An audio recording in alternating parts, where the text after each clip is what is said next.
$1 million इतने होते हैं, $10 मिलियन इतने, $100 मिलियन इतने और $1 बिलियन इतने। इलॉन मस्क जो स्पेसएक्स और टेस्ला जैसी बड़ी कंपनीज के फाउंडर हैं, उनकी नेट वर्थ इस नंबर से 460 टाइम्स ज्यादा है। और फिर आते हैं आप शायद अभी एक जॉब कर रहे हैं, वो जॉब जो आपको उस डिग्री की वजह से मिली है जिसके लिए आपने यूनिवर्सिटी में पढ़ाई की थी। शायद आपके पास सेविंग्स के नाम पे कुछ खास नहीं है और आपको आपके लिविंग एक्सपेंसेस हद से ज्यादा लगते हैं। आपको महसूस होता है कि आपको उतना पे नहीं किया जा रहा है जितना आप डिजर्व करते हैं। आपके पास क्रेडिट कार्ड डेब्ट है जिसे आप ही को चुकाना है। शायद आप एक स्टूडेंट हैं जो डिग्री के लिए पढ़ रहे हैं, इस उम्मीद में कि डिग्री पूरी करने के बाद आप जो काम करेंगे उसमें आपको बहुत पैसे मिलेंगे। लेकिन अभी आपके पास कोई सेविंग्स नहीं है, बस सर पर मंडराता हुआ एक लोन है। वेल्थ, गेटिंग रिच, ये सब एक दूर का सपना लगता है। आप उन मिलेनियर्स और बिलेनियर्स को देखकर खुद से पूछते हैं कि उन्होंने ये कैसे किया, स्पेशली वो लोग जो इतनी कम उम्र में वहां पहुंच गए। ये आपको हैरान करता है, गुस्सा दिलाता है। वो लकी थे, वो अमीर घर में पैदा हुए थे, उन्होंने धोखे से पैसे कमाए, पैसा खुशी नहीं देता, या फिर मैं बस अनलकी हूं। वो सपने जो आपने देखे थे, उस घर को खरीदने के, अपनी फेवरेट स्पोर्ट्स कार लेने के, लोन चुकाने के या पूरी दुनिया घूमने के, वो हमेशा वैसे ही रह जाएंगे, बस सपने, ना उससे ज्यादा ना उससे कम। आप इस कड़वे सच पर पहुंचते हैं कि ये एक रिग्ड गेम है। ये शुरू से ही एक रिग्ड गेम था और आप इसमें हारने वाली साइड पर हैं। लेकिन क्या हो अगर मैं आपसे कहूं कि आप गलत हैं? क्या हो अगर वहां पहुंचने की एक एक्चुअल इक्वेशन हो? पैसा काम कैसे करता है? क्या इसके पीछे भी कोई साइंस है? क्या हो अगर आपको अपने पेरेंट्स का लोन चुकाने या दुनिया घूमने के सपने को छोड़ने की जरूरत ना पड़े? क्या आप मुझे झूठा कहेंगे? मैं वादा करता हूं कि मैं झूठा नहीं हूं और इस वीडियो के एंड तक आप समझ जाएंगे कि इस सिक्के का एक दूसरा पहलू भी है जो आपको दिखाया नहीं गया है। लेकिन मैं आपको वार्न कर दूं, ये रास्ता मुश्किल है, ये स्ट्रगल्स से भरा हुआ है, इसमें अप्स एंड डाउन्स होंगे। इसके लिए आपको स्कूल सिस्टम और सोसाइटी के कुछ कड़वे सच निकलने होंगे जो उन्होंने आपको अभी तक नहीं बताए हैं। और मैं क्लियर कर दूं, आप में से बहुत से लोग इस रास्ते के एंड तक नहीं पहुंच पाएंगे, लेकिन आप में से जो पहुंच जाएंगे, उस रास्ते के एंड में वो वेल्थ है जो आपकी सोच से परे है। उस रास्ते के एंड में वो फ्रीडम है कि आपको फिर कभी पैसों की चिंता नहीं करनी पड़ेगी। So let's start without wasting any time. आप मनी के बारे में असल में क्या सोचते हैं? क्या ये वो चीज है जिसके लिए आप काम करते हैं? क्या ये कमाया जाता है या विरासत में मिलता है? क्या ये सारी बुराई की जड़ है? क्या आप इसके लिए डेस्परेट हैं? क्या आप अपनी पूरी जिंदगी इसके पीछे भागते रहे हैं? सच तो ये है कि मनी के बारे में आप जो सोचते हैं वो ज्यादातर आपकी अपब्रिंगिंग और एनवायरनमेंट से इन्फ्लुएंस हुआ है। अगर आप एक ऐसी फैमिली में पैदा हुए हैं जहां पैसा कम था, तो आप ये मानने के लिए इंक्लाइंड होंगे कि आप बड़े होकर भी ज्यादा पैसे नहीं कमा पाएंगे। या शायद आपने बिल्कुल अपोजिट रास्ता चुना और फैसला किया कि आप जितना हो सके उतना पैसा कमाएंगे ताकि आप उस पोजीशन में दोबारा कभी ना आएं। फैक्ट ये है कि आपके स्कूल ने इस सब्जेक्ट के बारे में कुछ नहीं सिखाया और इस वजह से आपके पास मनी को लेकर फॉल्स बिलीव्स हैं जो इस जर्नी में आपकी मदद नहीं करेंगे। मेरे साथ बने रहिए क्योंकि हमें वो नजरिया बदलना होगा जिससे आप जिंदगी भर पैसे को देखते आए हैं।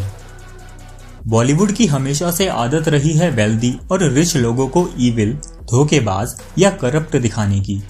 सवाल ये है, क्या आपने उस स्टीरियोटाइप पर भरोसा कर लिया है?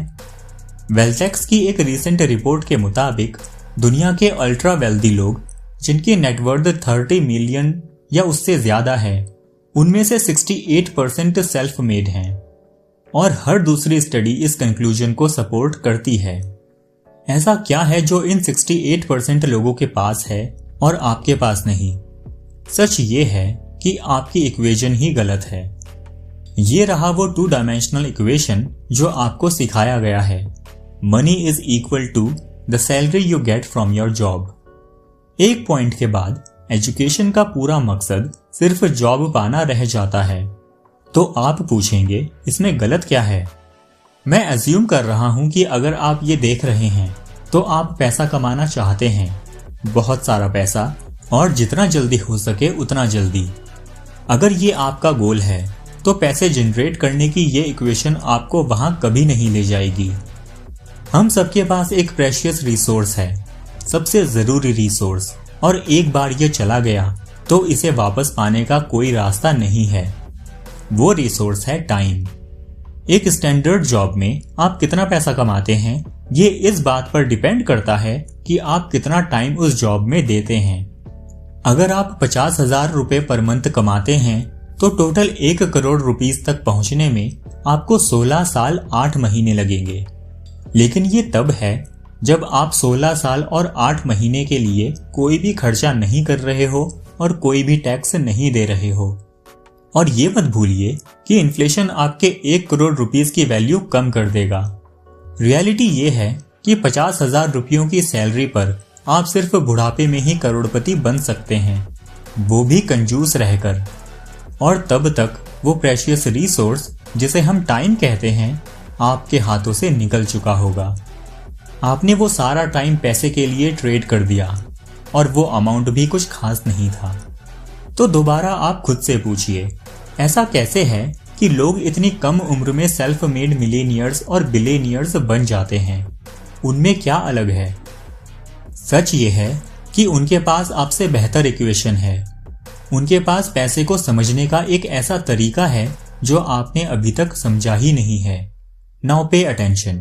पैसे के पीछे भागना बंद करें। एक कैपिटलिस्ट सोसाइटी में गेम के रूल्स इस तरह होते हैं।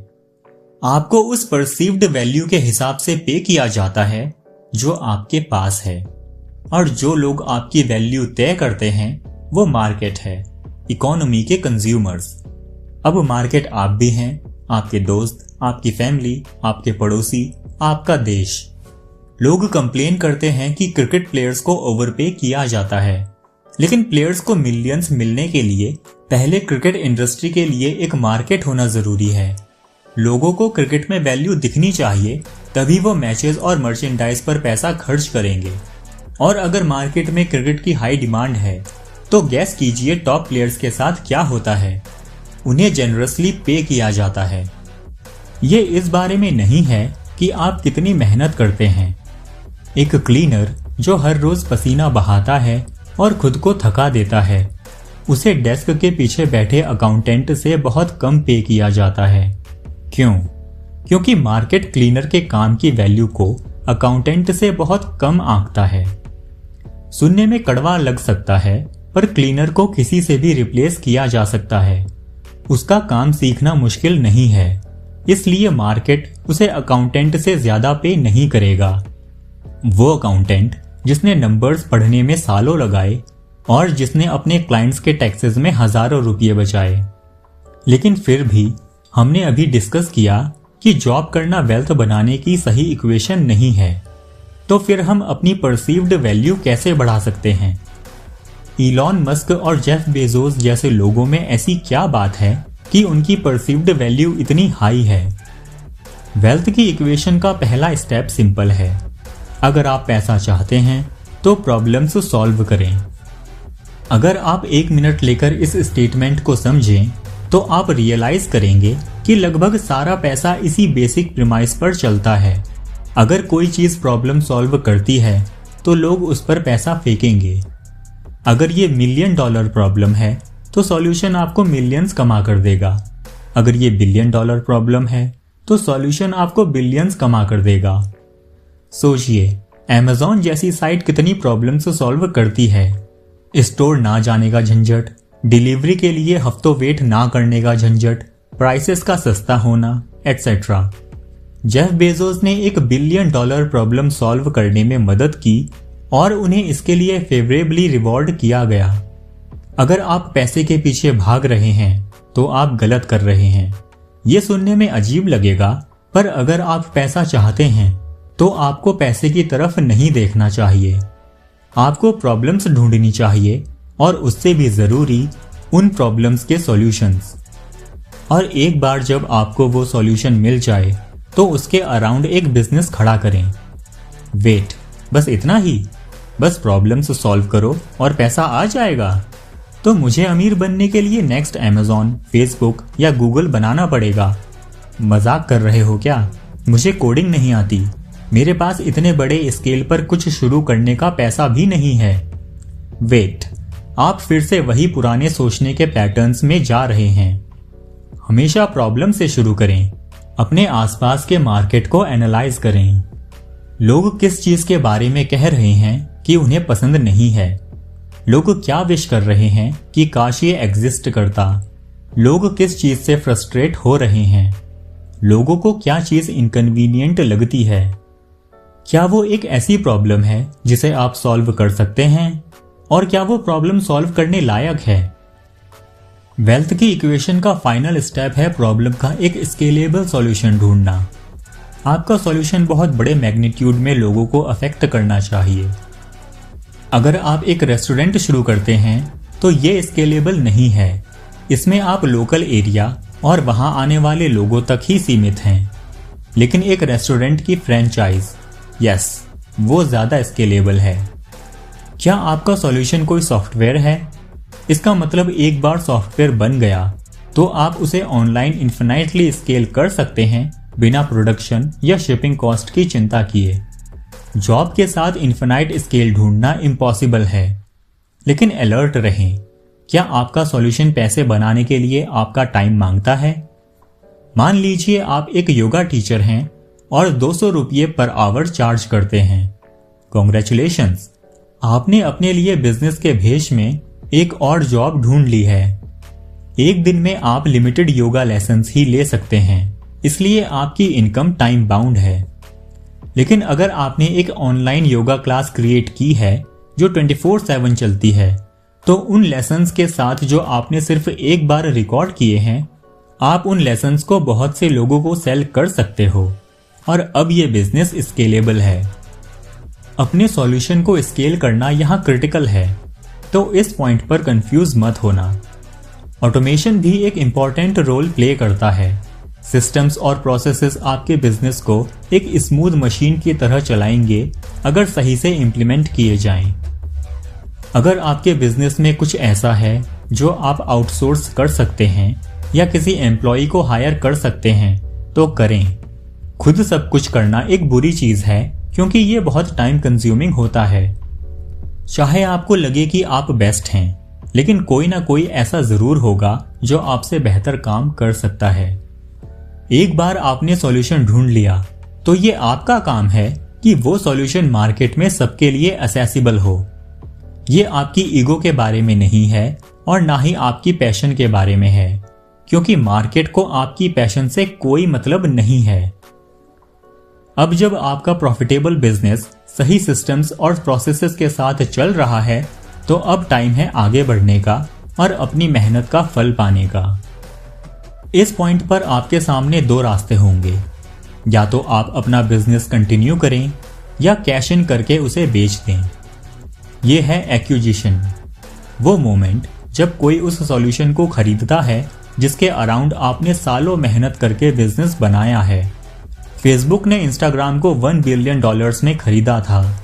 ईबे ने पेपैल को $1.5 बिलियन में खरीदा था, जिसमें से 165 मिलियन सीधा इलॉन मस्क की पॉकेट में गए थे।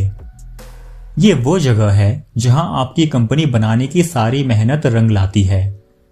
और अगर आप बिजनेस चलाना कंटिन्यू करते हैं तो उसके भी कई रीजंस हो सकते हैं। शायद आपको अपनी कंपनी से प्यार है, शायद आपको लगता है कि आप इसकी वैल्यू और बढ़ा सकते हैं, या शायद आपका बिजनेस बैकग्राउंड में पैसिवली चलता है और आपको ज्यादा काम नहीं करना पड़ता है, या शायद इन तीनों का कॉम्बिनेशन। जो भी हो, आपने कर दिखाया। आपने एक प्रॉब्लम सॉल्व की जो मार्केट चाहती थी और मार्केट ने आपको फेवरेबली रिवॉर्ड किया। और अब मैं आपसे पूछता हूं, ये सब किस लिए था? आप में से ज्यादातर लोगों के लिए ये कभी पैसे के बारे में था ही नहीं। पैसा बस कागज का एक टुकड़ा है, स्क्रीन पर एक नंबर है। इसकी वैल्यू सिर्फ हमारे बिलीफ पर टिकी है। शुरुआत से ही ये कभी पैसे के बारे में था ही नहीं। लोन चुकाना, ड्रीम कार लेना, दुनिया घूमना, फाइनेंशियल सिचुएशन की चिंता ना करना, ये फ्रीडम थी जिसे आप ढूंढ रहे थे। आपकी मंजिल कोई मॉनेटरी चीज नहीं थी, ये बस एक फीलिंग थी। वो एबिलिटी कि आप जो चाहें जब चाहें कर सकें, बिना ये सोचे कि क्या मैं ये अफोर्ड कर सकता हूँ, क्या मेरी छुट्टियां खत्म हो गई, या मैं रेंट पे कर पाऊंगा, क्या मैं अपनी पेंशन पर जिंदा रह पाऊंगा, मुझे किन सपनों की कुर्बानी देनी पड़ेगी क्योंकि मेरे पास पैसे नहीं हैं। इस वीडियो का सबसे इंपॉर्टेंट लेसन मनी के नेचर के बारे में नहीं था। ये उस एक वैल्यूएबल रिसोर्स के बारे में था जो हम सबके पास है, वो रिसोर्स जो हम कभी वापस नहीं पा सकते, टाइम। क्या अपनी जिंदगी का एक बड़ा हिस्सा उस जॉब को दे देना जो आप शायद पसंद भी नहीं करते, वर्थ इट है? क्या आपकी जिंदगी बस काम करने, घर आने, टीवी देखने, सोने और अगले दिन वही साइकिल रिपीट करने के लिए बनी है जब तक आप रिटायर नहीं हो जाएं? इस पैटर्न की वजह से आप अपनी जिंदगी के कितने और दिन अपने हाथ से निकलने देंगे? या शायद आप इस रियलिटी के साथ ठीक हैं, शायद आपके पास अभी इस रास्ते को फॉलो करने के अलावा और कोई चॉइस नहीं है। और अगर ऐसा है तो चिंता की कोई बात नहीं। इस वीडियो से आपको थोड़ी एंटरटेनमेंट मिली और शायद पर्सपेक्टिव में थोड़ा बदलाव आया होगा। लेकिन आप में से कुछ लोग ऐसे हैं जो दूसरे पहलू को समझते हैं। आप में से वो लोग जिनमें ये डिजायर है कि उन्हें कभी भी पैसों की चिंता ना करनी पड़े। और इसलिए मुझे आपको याद दिलाना जरूरी लगता है, पैसे के पीछे भागना बंद करें, प्रॉब्लम्स के पीछे भागें और उन प्रॉब्लम्स का सॉल्यूशन ढूंढें। ये वो इक्वेशन है जिससे सारा पैसा मिलता है। अगर आप फाइनेंशियल फ्रीडम चाहते हैं तो प्रॉब्लम्स सॉल्व करने को अपनी जिंदगी का मीनिंगफुल स्ट्रगल बनने दें। क्या इसका मतलब ये है कि आप रास्ते के एंड में खुश होंगे? क्या आप फुलफिल्ड फील करेंगे? इस सवाल का जवाब सिर्फ आप ही दे सकते हैं। लेकिन अगर आपका स्ट्रगल मीनिंगफुल है तो शायद ये परस्यू करने के लायक है। और ये रहा आपका इक्वेशन टू वेल्थ। बेशक मैंने इस वीडियो में बहुत सी बारीकियां छोड़ दी हैं। बिजनेस, मनी एंड एंटरप्रेन्योरशिप के टॉपिक्स इतने वास्ट हैं कि एक सिंगल वीडियो में कवर नहीं किए जा सकते। और इस बात पर वापस आना जरूरी है जो मैंने शुरू में कही थी कि ज्यादातर लोग सफल नहीं होंगे, लेकिन सबसे जरूरी हिस्सा है फेल होना, फास्ट फेल होना और अगली चीज पर आगे बढ़ना। और अगर आप वहां कुछ ऐसा कर रहे हैं जो स्ट्रिक्टली बिजनेस से रिलेटेड नहीं है, पर आप पैसा कमाना चाहते हैं, तो खुद से सवाल पूछिए कि मैं क्या प्रॉब्लम सॉल्व कर रहा हूं। ये आपको अपने काम को बेहतर मोनेटाइज करने के तरीके ढूंढने में मदद करेगा। इसमें जॉब और करियर भी शामिल है। अगर आप अपने एम्प्लॉयमेंट की जगह पर ज्यादा प्रॉब्लम्स सॉल्व कर सकते हैं और ज्यादा सॉल्यूशंस ढूंढ सकते हैं, तो आपके पास हायर सैलरी लेवरेज करने के लिए कुछ होगा। लेकिन मैं इस सब को उसी मैसेज के साथ खत्म करूंगा जो मैंने इस वीडियो में कई बार दोहराया है। पैसे के पीछे भागना बंद करें और प्रॉब्लम्स के सॉल्यूशंस के पीछे भागना शुरू करें।